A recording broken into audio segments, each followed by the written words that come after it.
welcome back. I don't have a camera person again, so hopefully my head's in the picture somewhere, either cut off at the top, cut off at the bottom, or perfectly centered, which I don't. At any rate, Gil and I have not gone out to the field for a while now because it has gotten cold here in Saginaw. At night it's getting down to 20, and in the daytime in the mid-30s. But the wind makes it feel a lot colder than that. So hopefully, maybe next week we'll be able to start getting back to the farm field and looking for artifacts there. They are pretty abundant there if you know what you're looking for. You can't, not just arrowheads, but grinding stones, nutting stones, mulling stones, mullers, all manner of things. Effigy stones, actually, too. We found more than just a couple effigy stones over there. But since we're not going to the field today, I thought I would show you around my collections room again and pick out something from pick out one of my displays to show you. I have things here, a multitude of different kinds of displays here. I have ironstone pottery. I have lumbering era Saginaw. I have wind-up toys, plastic toys. I have, of course, Indian artifacts, natural history items, relics, paper items going from Michigan, going back to when Michigan was just the Michigan Territory. I have some really cool postal items from that period. In time, we'll look at all that stuff together. I'm anxious to share it all with you. But for right now, let me grab the camera and take a look around. You know, there are just a lot of things here. But I think this time, what I will show you is, again, something from the farm field. And these are relics from the mid-1830s of Judge Albert Miller, that's him right there, who had his homestead on the river there. And besides Indian artifacts at that site, find a lot of historic period relics that pertain to him. So let's get on with it, and I will show you some of the relics from the Judge Albert Miller farmstead site. Homestead. Alright, sorry about that interruption. That SD card ran out of time. And here, these feathered pieces around the edge, blue. Again, this is a pattern that was in use for a long time. Still may be today, I'm not sure.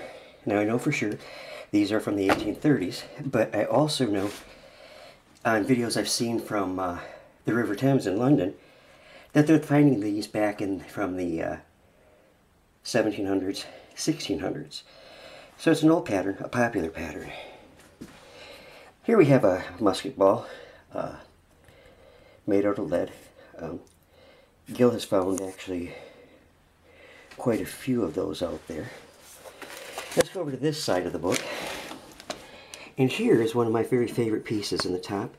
A little moose, or deer, less than an inch tall. And probably, gosh, I don't believe that could have been a child's toy, but I can't see what else it would have been for. I don't know, but it is a fascinating little piece. It is fired clay, and then colored with brown and a whitish yellow. Around it are pipe stems, clay pipe stems, historic period also, and part of a pipe bowl. These are not Native American, but I have found Native American clay pipes, not that look like this. So here's another piece of a bowl of a clay pipe. Nice top of a upper lip and rim of a probably a bottle for ginger beer or something of that nature. And then these are cobalt stoneware that's marked with cobalt blue, which was really popular back in the day. So This one was one of my favorites because that's probably the largest one that we've found out there. All right, so that's it for this volume. I made a lot of notations on it. Always good to keep notes on items that you find and where you've found them. Like, I'll just read you a little bit of this, okay, while we're looking at some of these.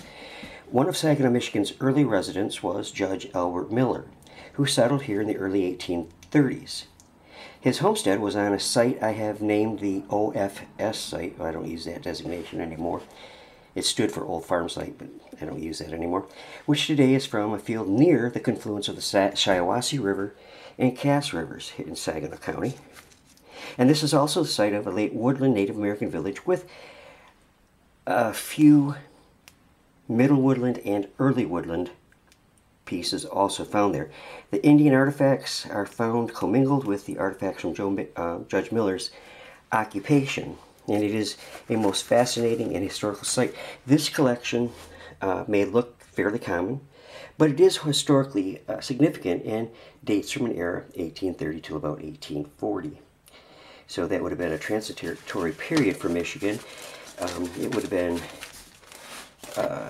Michigan Territory for part of that time, and then in, I think it was 1837, Michigan became a state finally, and so it was a very interesting time in Michigan. All right, okay. Now switcheroo. This is the second volume in the Judge Miller collection. And here again, there are some stoneware pieces. This piece is really cool because it is the most complete, if you will, piece that displays the pattern of cobalt blue. Would have been a flower and some leaves. And this is more than likely the rim of that pot or that stoneware vessel. On this one, well, it could have been two. This is different than the one that I just showed you because it has these lines just below the rim. And if you look at this one down here again, it doesn't have the line. So they're from two different vessels. Interestingly, at this site, I find a lot of brick fragments, red brick fragments, that do not look anything like the bricks produced later in Saginaw and in Michigan in general. So I've come to the conclusion that Judge Miller, or perhaps somebody that worked there for him on the homestead, made bricks that he used there. These are very porous, rather crudely made compared to ones that were fired really well later. Some have this lighter brownish red color, and then some have the very distinct orangish red from red bricks that were made in the 1800s in Saginaw. This piece is interesting because it also has something incised, a line incised that way, and I don't know exactly what that was done for, but I don't know, maybe to cut it to fit, a specific purpose, but maybe they were trying to split it along those, and that's why the brick broke. I'm not sure. Here's a piece of tempering, which is actually a piece of white ceramic like ironstone.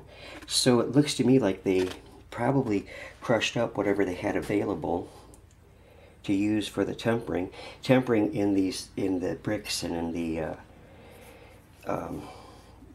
pots that the Native Americans fired there helped it was a binder that made the product stronger after the firing.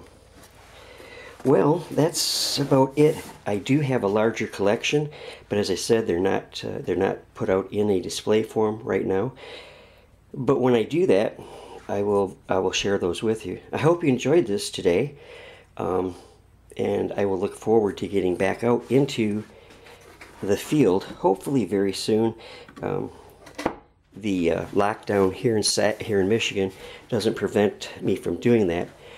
We're under a curfew from 9 at night till 6 in the morning, and so the only thing that Gil and I have to do is make sure that we are practicing social distancing whilst we're out there, and we do, because in the car on the way over there we both have masks and gloves on. But then when we actually get out on the field, were probably never more than 15 or closer than 15 feet to each other, unless Yo shouts out, "Look, I found an arrowhead," and I dash over there to see what it is that he's found. So again, hope you enjoy. God bless you all. Stay safe and stay healthy. See you soon.